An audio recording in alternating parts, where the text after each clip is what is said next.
সালমান ফারসি ডেকে বলে, নবীর সাহাবীরা রে, বেলাল আজকে আজান দিবে না,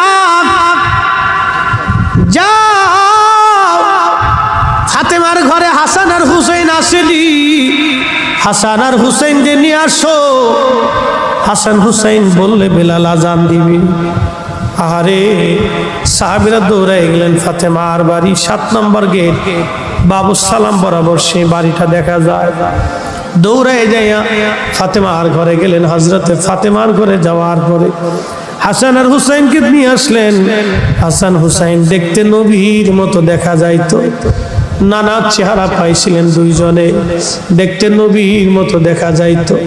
বেলাল ছিলেন নবীর রওজার পাশে। হাসান আর হুসাইন ছোট্ট দুই ভাইকে দেখে বেলাল উঠে দৌড়ায় এসে একবার ইমাম হাসানের বুকের মধ্যে মাথা ঠেকায় কাঁদে, আবার ইমাম হুসাইনের বুকের